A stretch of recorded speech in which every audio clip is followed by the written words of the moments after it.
Hola amigos, bienvenidos a otro video de mi canal. En este caso, este es un video que ya había comenzado a hacer, pero no sé qué pasó, que lo perdí, lo borré, no lo pude subir. Lo había hecho con unas fichas como estas, en realidad de 3 patas, la norma argentina, patas planas con tierra, que estaba quemada similarmente a esta, peor, incluso la ficha se había salido. Y un tomacorrientes que se había quemado también parecido a este que vemos acá. No tanto, no tanto. Vamos a ver si hay otros ejemplos útiles que nos van a servir para ver. Este fogonazo parece un cortocircuito más que de que se haya calentado y derretido. Directamente parece un fogonazo. A ver si hay más que podamos ver. Tomacorrientes quemados vamos a poner en el buscador. Y mi idea era hablar un poquito, pero hablar un poco, miren, acá hay otro, desde el punto de vista de más científico, más físico de la corriente eléctrica. Miren cómo está. Para hacer esto, mientras vemos ejemplos, creo que es el mismo, miren cómo, no es el mismo, pero miren cómo está. Bien, es inevitable hablar de qué es la corriente eléctrica, pero para hablar de qué es la corriente eléctrica vamos a hablar de la energía. La energía, bien, ¿qué es la energía? La energía es una capacidad de la materia que se encuentra, es propia del universo y de la materia. Digamos que la materia es energía condensada. Y la energía podría decirse que es materia diluida. Esta es una forma muy simple de explicarlo. Pero básicamente acá vemos una definición de la energía, que es la capacidad que tiene la materia de producir trabajo en forma de movimiento, luz, calor, etcétera. Energía atómico-nuclear, energía cinética de movimiento, energía hidráulica, que en realidad es mecánica, es de movimiento, energía solar, energía eléctrica, energía eólica, que en realidad también es cinética. Energías bien diferenciadas podríamos hablar que son 4. Tenemos la energía de la gravedad, que es un tipo de energía que produce atracción entre las masas. Mayor es la masa, más gravedad tiene el objeto sobre otros objetos. La energía magnética, la energía nuclear, la energía eléctrica.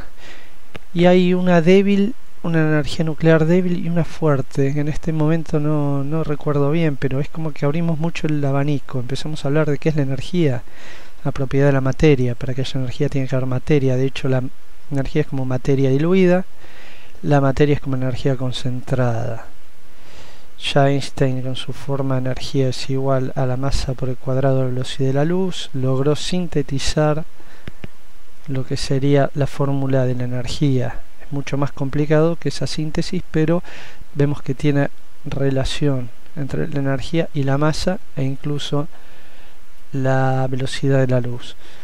Bien, pero nosotros queremos hablar de la energía eléctrica, o sea, en todos estos, este universo que es la energía, queremos hablar de la energía eléctrica. ¿Y la energía eléctrica qué es? Bien, la energía eléctrica es una capacidad de la materia de producir fenómenos eléctricos. Estos fenómenos eléctricos pueden ser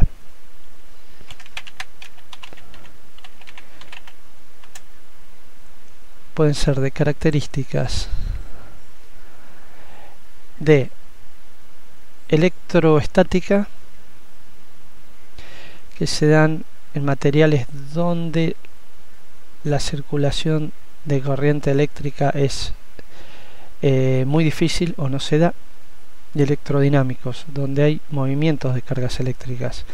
De hecho, no hay nada totalmente no conductivo ni hay nada totalmente conductivo.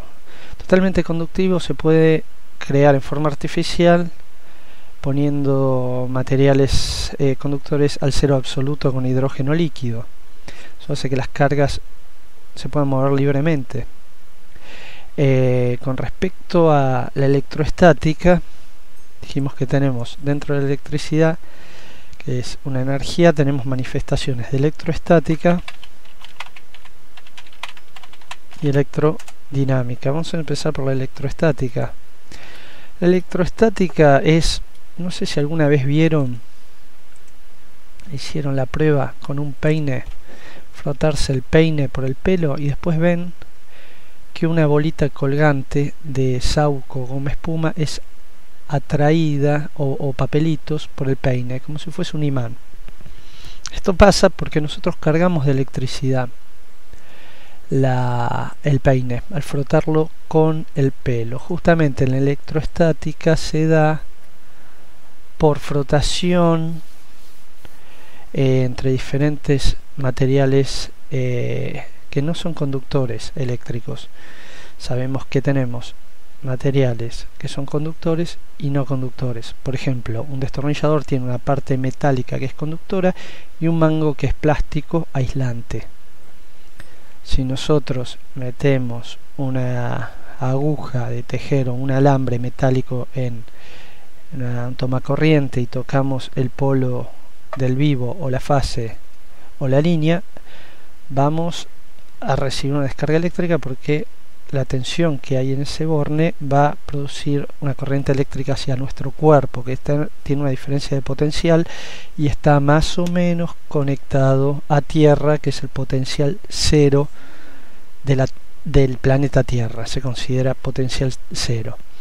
Si buscamos, seguimos hablando de electroestática, un cuerpo adquiere energía eléctrica de diversas formas, por flotación, por transferencia. Incluso nosotros cuando vemos que el peine atrae los papelitos, se quedan pegados y después de un rato se caen porque transfirieron las cargas eléctricas del peine al papel. Cargas eléctricas opuestas se atraen, por eso los papelitos se atrayeron, y cuando se cargan o se anulan las cargas se caen porque deja de haber atracción. Tenemos, bueno, acá de nuevo repetido el ejemplo, pero que muestra qué pasa. Papelitos se atraen, unas tachuelas no pasa nada porque no tienen carga eléctrica, son de metal que no están cargadas eléctricamente como un pedacito de papel que puede tener carga eléctrica y ser atraído por el peine cargado electroestáticamente por frotación. Esto que vemos acá es un electroscopio, es un instrumento de medición que tiene un frasco con un conductor y dos laminitas de material conductor muy finitas de aluminio. Cuando le acercamos algo cargado eléctricamente se transmiten hacia las laminitas y como están cargadas de la misma tensión, sabemos que tenemos tensión positiva o negativa. La tensión positiva, vamos a empezar por la negativa. La negativa es cuando sobran electrones y la positiva es cuando faltan, pero para eso tenemos que hablar de materia, para hablar de electrones y cargas positivas. Materia. Justamente estamos hablando que la materia es todo lo que forma el universo, incluso cuando no lo vemos. Tenemos materia sólida, una piedra, en este caso una pelota de básquet, donde todas sus moléculas están firmemente unidas. Líquida, donde algunas de sus moléculas se repelen y otras se unen. Y gaseoso, donde todas las moléculas andan dispersas. El gaseoso está dentro, obviamente, de un tanque o la atmósfera. Está formada por una mezcla de gases. Tenemos, bueno, ejemplos muy simples. Vamos a ver si hay algo más interesante para ver. los estados de la materia. Los estados de la materia pueden ser sólido, líquido o gaseoso. Cuando pasa de sólido a líquido es fusión o derretimiento, por ejemplo hielo. De líquido a sólido, solidificación, por ejemplo una botella de agua en un congelador. Sólido a gas, sublimación. De gas a sólido, cristalización o sublimación inversa. De gas a líquido, condensación. Por ejemplo, cuando sacamos una botella fría de vidrio de la heladera y la ponemos en la mesa, vamos a ver que se forman todas gotitas de agua en el vidrio. Es porque el vapor que hay en el aire, cuando toca la botella fría, pasa de estado gaseoso a líquido. Y tenemos la vaporización de líquido a gaseoso. Por ejemplo, un aerosol que adentro es líquido, sentimos cuando agitamos el envase. Cuando apretamos el botón se libera al ambiente en forma de gas porque baja mucho su presión. Al mismo tiempo vamos a ver que se enfría, un fenómeno interesante del cual resultan los sistemas de climatización, de refrigeración, por justamente compresión y expansión de gases. Ahora, para no irnos tanto de tema, estamos acá en cambio de estados de la materia. Y acá hay un interesante, me encanta hacer esto, buscar cuadros que me parezcan interesantes y explicarlos dentro del video. Tenemos que la materia está formada por partículas. Tenemos que las partículas están formadas por moléculas, a su vez por átomos, y dentro de las partículas hay iones. Tenemos átomos con distinto peso atómico, moléculas que son uniones de átomos, por ejemplo, de agua, átomo de oxígeno y 2 de hidrógeno, de ahí da la fórmula H2O, y estructura de iones, que son moléculas o átomos cargados positivamente cuando le faltan electrones y negativamente cuando le sobran electrones. Vamos a ver el tema del átomo, si no está un poco incompleto esto. Un átomo es la mínima cantidad de materia que conserva las propiedades del elemento que compone. Tenemos un núcleo que es rodeado, un núcleo formado por protones, que son las cargas eléctricas positivas, neutrones que separan las cargas positivas, que es una partícula, es un elemento, digamos, del núcleo, un elemento atómico que separa los protones para que no se disparen hacia distintos lados por tener la misma carga. Y los electrones que están alrededor en órbitas, en realidad como una nube. El electrón, para que tengan una idea, vamos a ver si hay otro. Vamos a buscar un modelo atómico más acorde a lo que queremos mostrar. Podría ser este. A ver, acá tenemos electrones, un átomo de carbono,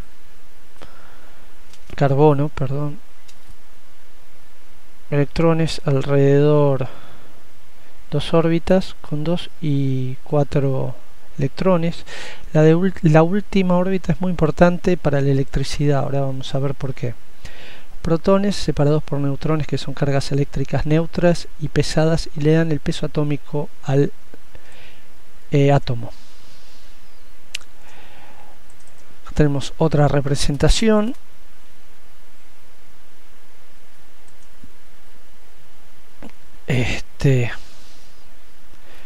Y podríamos pasar a la electrodinámica. Dijimos que hay dos tipos de electricidad: electrostática, que se da en materiales no conductores, y la electricidad dinámica, podríamos decirle electrodinámica, La electrodinámica se da obviamente en materiales que son más o menos conductores, pero conductores.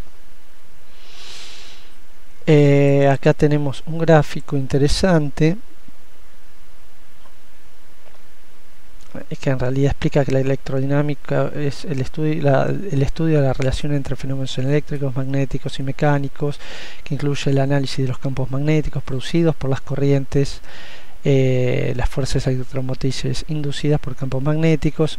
Hay una relación entre la circulación de corriente eléctrica, que para eso tiene que ser sobre materiales conductores de la electricidad, y el electromagnetismo, magnetismo producido por corrientes eléctricas. Pero antes de pasar a eso, vamos a ver materiales conductores.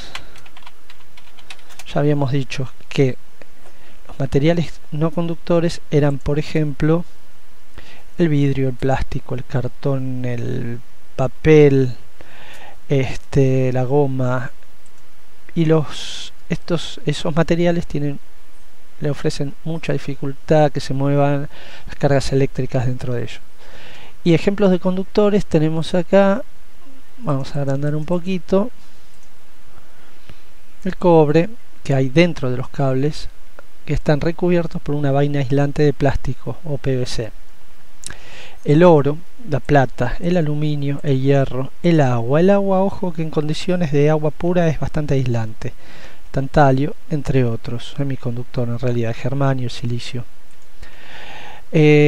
Con esto podemos ver, acá tenemos un cable, interesante cable de alambres de cobre armado, que por supuesto es muy conductor. Podemos ver, acá tenemos un cuadro que dice que los materiales conductores, cuando puesto en contacto con un cuerpo cargado de electricidad, exacto, en este caso necesitan uno de sus extremos un cuerpo cargado de electricidad y del otro lado una diferencia de potencial, o 0 volt, que es tierra. Va a transmitir la energía que está en todos los puntos de su superficie de un extremo al otro. Aleaciones, compuestos con electrones libres que permiten el movimiento de carga. Los conductores son todos aquellos que poseen menos de 4 electrones en su última capa. Ahora lo vamos a ver esto, capa de valencia, la última, por eso les dije que era importante. Los elementos capaces de conducir la electricidad cuando son sometidos a una diferencia de potencial, lo que les decía recién, son los metales, los más comunes, el cobre, el más usado entre todos ellos, el aluminio, el oro. Y lo que vamos a ver es un ejemplo, y si no hay lo buscaremos, de cómo se da la circulación de corriente mediante una diferencia de potencial. Circuito, vamos a poner circuito eléctrico. Y acá tenemos un circuito eléctrico simple, super pictórico, en el que tenemos una pila de 1,5 volts probablemente, podría ser una batería con esta forma, con un borne positivo y un negativo. Al negativo le sobran electrones, ya vimos que eran las partículas que están alrededor del núcleo atómico. Al positivo le faltan, esto por un proceso químico que se da dentro de la batería, que un electrolito manda cargas o iones positivos por un lado y negativos por el otro. Después tenemos un circuito formado por un conductor. Obviamente tenemos que hablar de un cable, cobre por dentro, puede estar aislado por fuera o no. En el caso de 1,5 volts no es peligroso, pero por costumbre se pone cable aislado siempre. Una lamparita, que es un dispositivo, un material electrónico, un componente que tiene un filamento que tiene una resistencia que cuando pasa electricidad por ella se pone incandescente y emite luz, otra forma de energía. O sea, la corriente eléctrica se transforma en luz, la energía se transforma y siempre hay pérdida, parte en luz, parte en calor, debido a esa resistencia, y da toda la vuelta. Y acá que tenemos un interruptor. El interruptor es el que, si está prendido, va a dejar pasar la corriente, y si está apagado no la va a dejar pasar. O sea, cuando está apagado se va a apagar la lámpara, cuando esté prendido se va a prender. Y todo esto, si dejamos prendido el interruptor, va a circular todos los electrones que tenga libre la pila de negativo a positivo, va a dar luz y calor en una lámpara de filamento hasta que se le terminen los electrones, y ahí podemos decir que la batería está agotada. Tenemos otro circuito. Acá ya introduce el ejemplo de fusible, que después vamos a explicar qué es. Otro circuito con dos lamparitas, a donde se unen los cables se llama empalme, ¿ven? Que suele ir aislado. En el caso de una pila de poca tensión no es peligrosa. Hasta 12 volt, 24, se considera que no son tensiones peligrosas. Y acá tenemos un diagrama pictórico, el mismo que habíamos visto antes: pila, lamparita, interruptor, y acá el diagrama de la representación de un circuito con sus símbolos. La lámpara se representa así, la pila se representa así, el lado más grueso es el negativo. El negativo, perdón, es este, que me parece que está conectado al revés, esta batería acá que acá. Y el interruptor, ven, el palito está despegado de estos dos contactos, no circula corriente. Cuando se baja acá, va a circular la corriente que haya en la pila. En realidad no es la corriente, sino una diferencia de potencial, capacidad de producir corriente eléctrica. Bien, ¿con qué vamos a seguir? Y nosotros empezamos viendo una ficha quemada, y la pregunta es: ¿por qué se quema la ficha? Bueno, cuando hablamos de circulación eléctrica y circulación de electrones libres, podemos hacer una analogía corriente, una analogía hidráulica. Vamos a ver si hay alguna analogía acá en la que el cable es un caño y no quiero abrir, parece, y los electrones son las moléculas de agua. En el caso del agua no pasa, pero cuando hay mucha presión se pueden romper los caños. No pasa que lo que pasa en la electricidad, que cuando hay mucha corriente eléctrica los cables se calientan. La analogía acá sería cable, caño, corriente eléctrica, agua, negativo, positivo, una diferencia de potencial que hace del agua de ir de mayor presión a menor. En caso de que haya mucha presión de agua, los caños se pueden romper.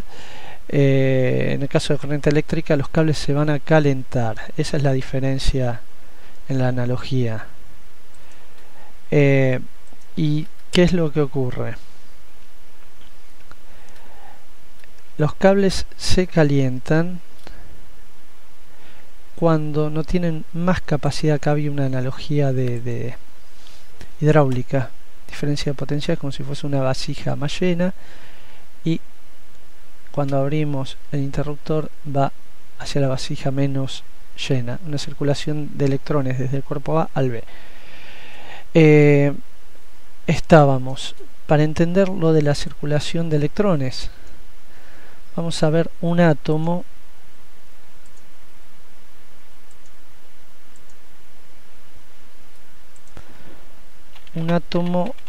de cobre. El átomo de cobre tiene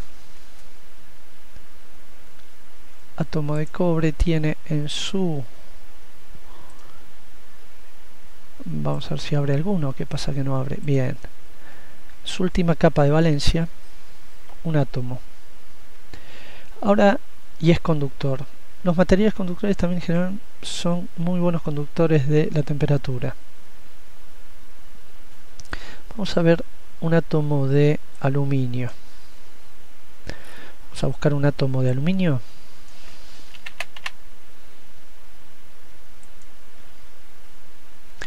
El átomo de aluminio, órbitas protones, carbón.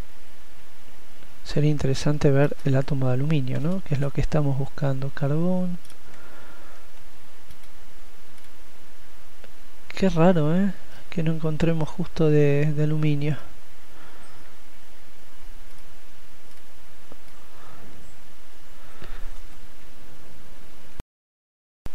Bien, volvemos a la maqueta del átomo de aluminio que encontramos. Al lado uno de oxígeno. Oxígeno, ven, 1, 2, 3, 4, 5, 6 electrones. No es buen conductor de electricidad. El aluminio tiene 3 y es buen conductor. Vamos a buscar otro. Entonces vemos que los que tienen 1, 2 son buenos conductores. Ya sabemos que 5 no es buen conductor. Nos faltaría 3. Ahora vamos a buscar el de oro. Átomo de oro. El átomo de oro, creo que es este, átomo gold, acá tenemos, ¿ven? Gold tiene 1, es también buen conductor. Nos faltaría alguno con 3. Hay otro tema que es muy interesante para entender la electricidad un poco más científicamente, que es buscar algo que se llama tabla atómica, tabla de los elementos, elementos químicos. Y cuando entramos vemos acá hay un montón de tablas y tenemos metales, aluminio, germanio, tendría que estar el cobre por acá, el cobre, Cu. Acá está el cobre en los metales de transición.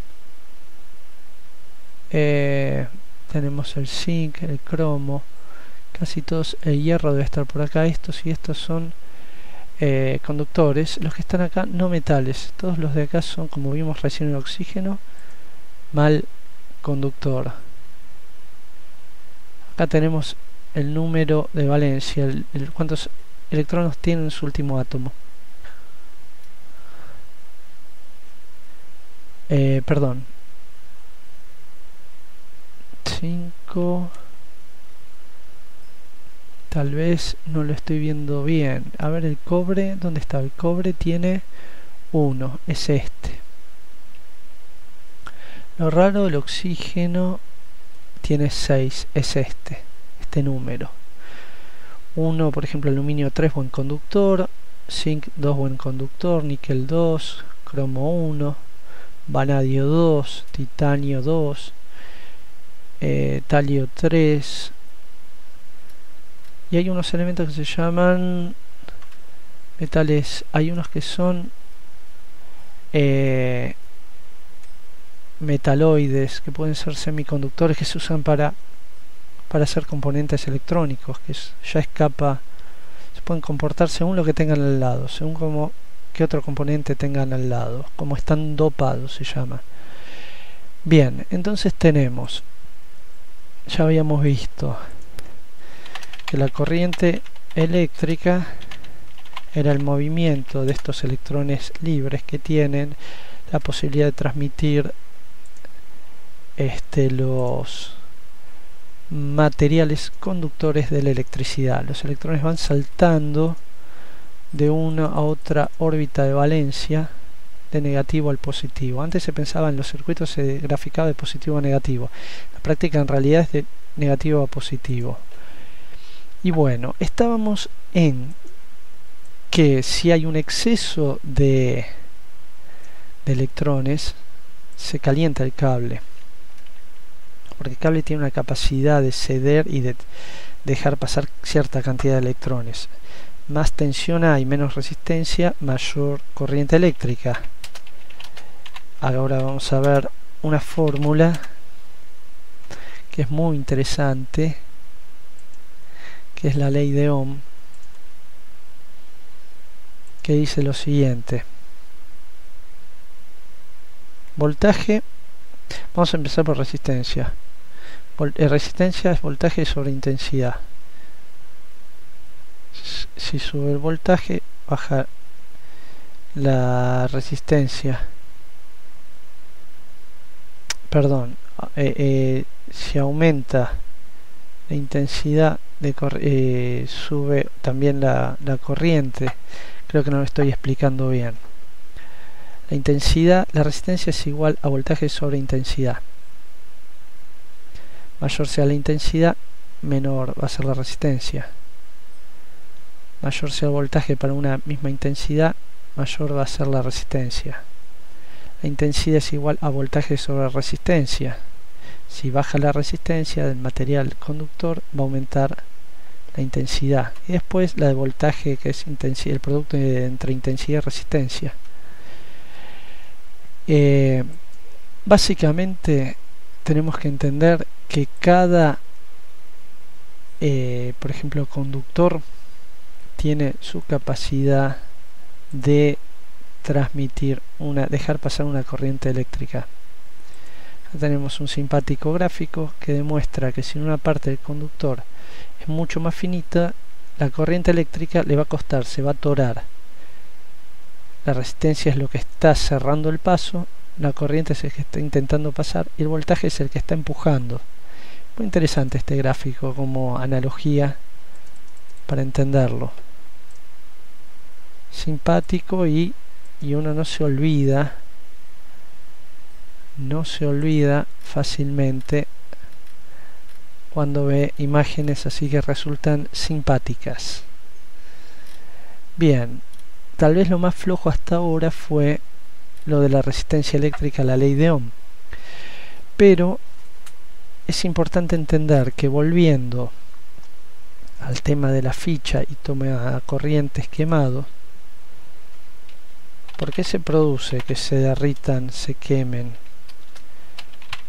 Quemadas, vamos a buscar una. Se produce porque en algún lugar ficha toma, en algún lugar de el contacto eléctrico, toma corriente,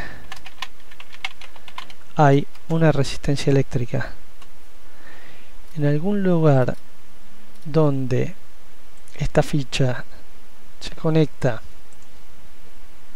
con la toma, hay un mal contacto eléctrico que hace que a los electrones les cueste pasar. Al costar pasar de la espiga a la toma, al borne del toma, se empieza a levantar temperatura que termina dañando la ficha, el toma, todo. Es muy importante ver que siempre estén brillantes, limpios.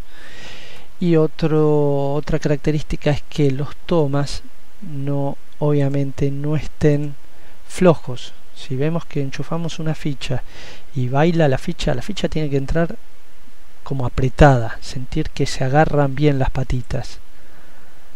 Si no, ocurren estas cosas que estamos viendo, incluso entre uniones de cables, bueno, bastante fuera de foco esta, y borneras de una termomagnética.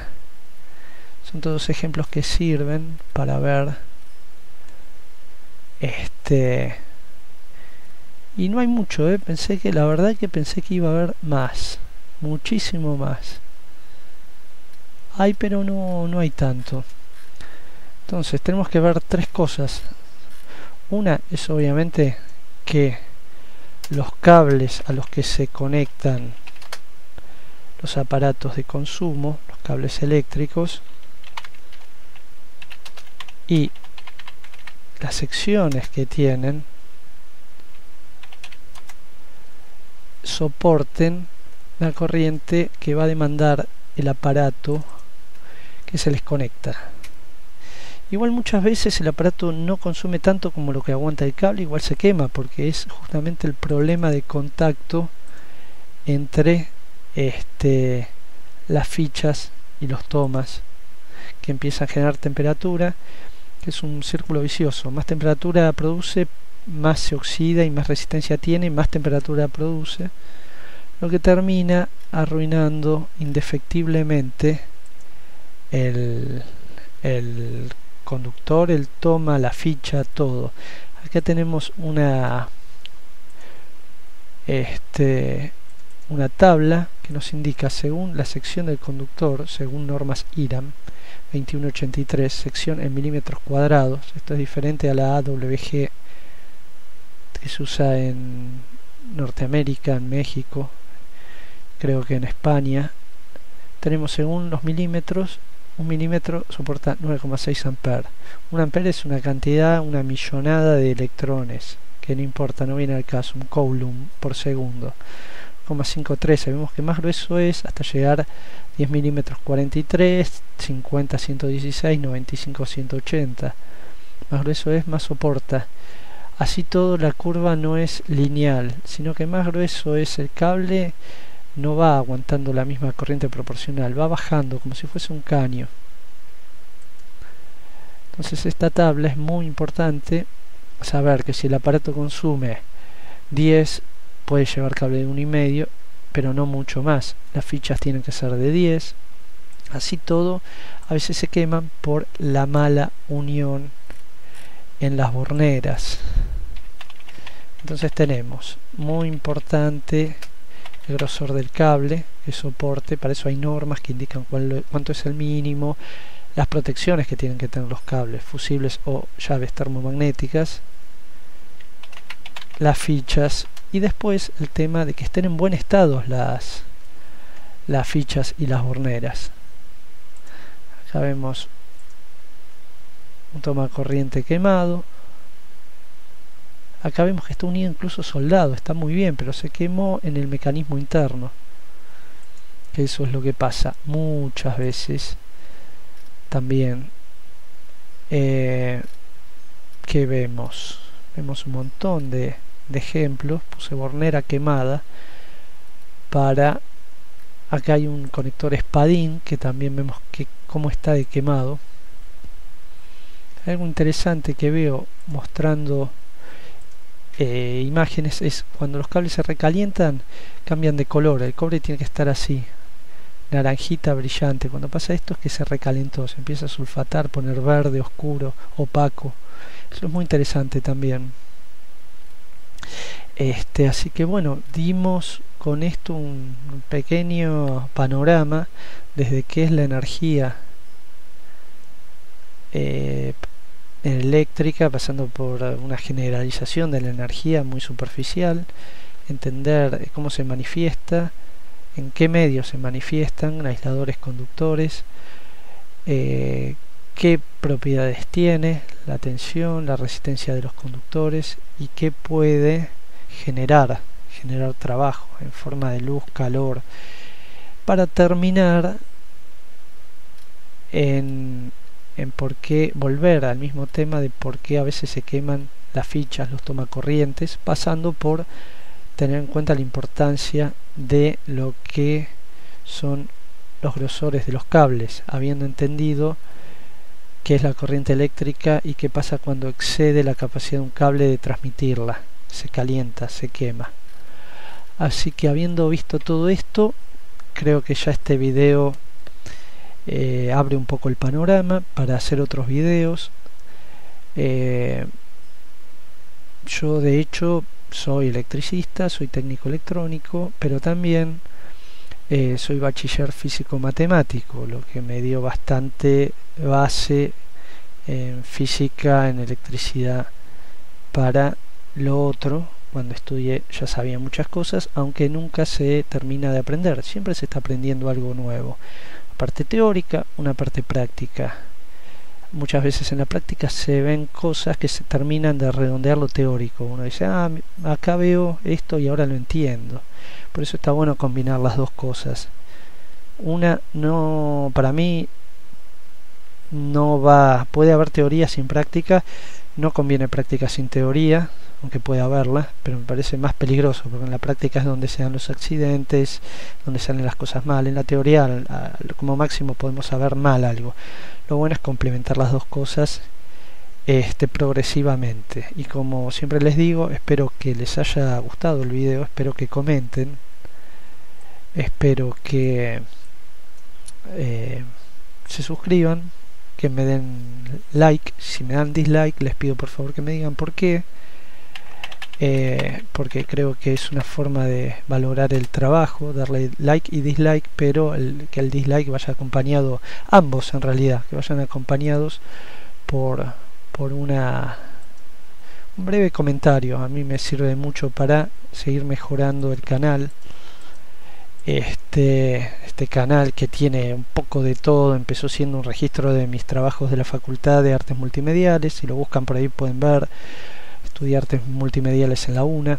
Después me derivé un poco a mostrar videos de mi trabajo como técnico de sonido y video, las cosas que hago de electricidad, y videos hasta de hobbies que tengo, deportes como la arquería, intereses, informática por supuesto, refrigeración y muchas cosas. Creo que es un poco mostrar lo que hago y mostrar cosas que pienso que le pueden ayudar a los demás y crear un vínculo en esta hermosa plataforma que es YouTube, que permite transmitir conocimientos, transmitir ideas, y bueno, todo eso que implica. Así que muchas gracias por ver el video y, como siempre les digo, nos vemos en el próximo.